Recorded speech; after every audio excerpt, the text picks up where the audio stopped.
भगवते वासुदेवाय। नमस्कार दोस्तों, मैं वैभव शर्मा आपका अपने YouTube चैनल प्रभु प्रसंग में एक बार फिर से स्वागत करता हूं।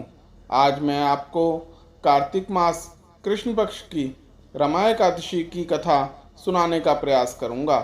चलिए कथा पर चलते हैं। एक बार की बात है, युधिष्ठिर जी ने पूछा, हे जनार्दन, मुझ पर आपका स्नेह है, अतः कृपा कर बतलाइए, कार्तिक के कृष्ण पक्ष में कौन सी एकादशी होती है।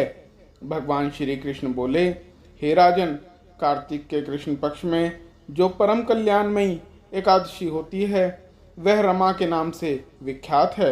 रमा परम उत्तम है और बड़े बड़े पापों को हरने वाली है। पूर्व काल में मुचुकुंद नाम से विख्यात एक राजा हो चुके हैं, जो भगवान श्री विष्णु के भक्त और सत्य प्रतिज्ञ थे। निष्कंटक राज्य का शासन करते हुए उस राजा के यहाँ नदियों में श्रेष्ठ चंद्रभागा कन्या के रूप में उत्पन्न हुई। राजा ने चंद्रसेन कुमार शोभन के साथ उसका विवाह कर दिया। एक समय की बात है, शोभन अपने ससुर के घर आए। उनके यहाँ दशमी का दिन आने पर समूचे नगर में ढिंडोरा पिटवाया जाता था कि एकादशी के दिन कोई भी भोजन ना करे, कोई भी भोजन ना करे। यह डंके की घोषणा सुनकर शोभन ने अपनी प्यारी पत्नी चंद्रभागा से कहा, हे प्रिय, आप अब मुझे इस समय क्या करना चाहिए, इसकी शिक्षा दो। चंद्रभागा बोली, प्रभो, मेरे पिता के घर पर तो एकादशी को कोई भी भोजन नहीं करता। यहाँ तक कि हाथी, घोड़े, हाथियों के बच्चे तथा अन्य पशु भी अन्न, घास और जल तक का आहार नहीं करने पाते। फिर मनुष्य एकादशी के दिन कैसे भोजन कर सकते हैं।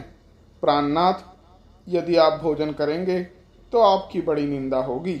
इस प्रकार मन में विचार करके अपने चित्त को दृढ़ कीजिए। शोभन ने कहा, हे प्रिय, तुम्हारा कहना सत्य है। मैं भी आज उपवास करूंगा। देव का जैसा विधान है वैसा ही होगा। भगवान श्री कृष्ण कहते हैं, इस प्रकार दृढ़ निश्चय करके शोभन ने व्रत के नियम का पालन किया। क्षुधा से उनके शरीर में पीड़ा होने लगी, अतः वे बहुत दुखी हुए। भूख की चिंता में पड़े सूर्यास्त हो गया। रात्रि आई तो हरि पूजा परायण तथा जागरण में आसक्त वैष्णव मनुष्यों का हर्ष बढ़ाने वाली थी, परंतु वही रात्रि शोभन के लिए अत्यंत दुखदायिनी हुई और सूर्योदय होते होते उनका प्राणांत हो गया। राजा मुचकुंद ने राजोचित काष्ठों से शोभन का दाह संस्कार कराया। चंद्रभागा पति का पारलौकिक कर्म करके पिता के ही घर पर रहने लगी। नृपश्रेष्ठ रमा नामक एकादशी के व्रत के प्रभाव से शोभन मंदरांचल के शिखर पर बसे हुए परम रमणीय देवपुर को प्राप्त हुए। वहाँ शोभन दित्य कुबेर की भांति शोभा पाने लगा। राजा मुचकुंद के नगर में सोम शर्मा नाम से विख्यात एक ब्राह्मण रहते थे। वे तीर्थ यात्रा के प्रसंग से घूमते हुए कभी मंदराचल पर्वत पर गए। वहाँ उन्हें शोभन दिखाई दिए। राजा के दामाद को पहचान कर वे उनके समीप गए। शोभन भी उस समय द्रिश्रेष्ठ सोम शर्मा को आया जान शीघ्र ही आसन से उठकर खड़े हो गए और उन्हें प्रणाम किया। फिर क्रमशः अपने ससुर राजा मुचकुंद का, प्रिय पत्नी चंद्रभागा का तथा समस्त नगर का कुशल समाचार पूछा। सोम शर्मा ने कहा, राजन, वहाँ सबकी कुशल है। यहाँ तो अद्भुत आश्चर्य की बात है। ऐसा सुंदर और विचित्र नगर तो कहीं किसी ने भी नहीं देखा होगा। बताओ तो सही, तुम्हें इस नगर की प्राप्ति कैसे हुई। शोभन बोले, हे द्विजेंद्र, कार्तिक के कृष्ण पक्ष में जो रमा नाम की एकादशी होती है, उसी का व्रत करने से मुझे ऐसे नगर की प्राप्ति हुई है। हे ब्राह्मण, मैंने श्रद्धाहीन होकर इस उत्तम व्रत का अनुष्ठान किया था, इसलिए मैं ऐसा मानता हूँ कि यह नगर सदा स्थिर रहने वाला नहीं है। आप मुचकुंद की सुंदरी कन्या चंद्रभागा से यह सारा वृतांत कहिएगा। शोभन की बात सुनकर सोम शर्मा ब्राह्मण मुचकुंदपुर में गए और वहाँ चंद्रभागा के सामने उन्होंने सारा वृतांत कह सुनाया। सोम शर्मा बोले, शुभे, मैंने तुम्हारे पति को प्रत्यक्ष देखा है तथा इंद्रपुरी के समान उनके दुर्धर्ष नगर का भी अवलोकन किया। वे उसे अस्थिर बतलाते थे, तुम उसको स्थिर बनाओ। चंद्रभागा ने कहा, हे ब्रह्मऋषि, मेरे मन में पति के दर्शन की लालसा लगी हुई है, आप मुझे वहां ले चलिए। मैं अपने व्रत के पुण्य से उस नगर को स्थिर बनाऊंगी। भगवान श्री कृष्ण कहते हैं, राजन, चंद्रभागा की बात सुनकर सोम शर्मा उसे साथ ले मंदराचल पर्वत के निकट वामदेव मुनि के आश्रम पर गए। वहां ऋषि के मंत्र की शक्ति तथा एकादशी सेवन के प्रभाव से चंद्रभागा का शरीर दिव्य हो गया तथा उसने दिव्य गति प्राप्त कर ली। इसके बाद वह पति के समीप गई। उस समय उसके नेत्र हर्षोल्लास से खिल रहे थे।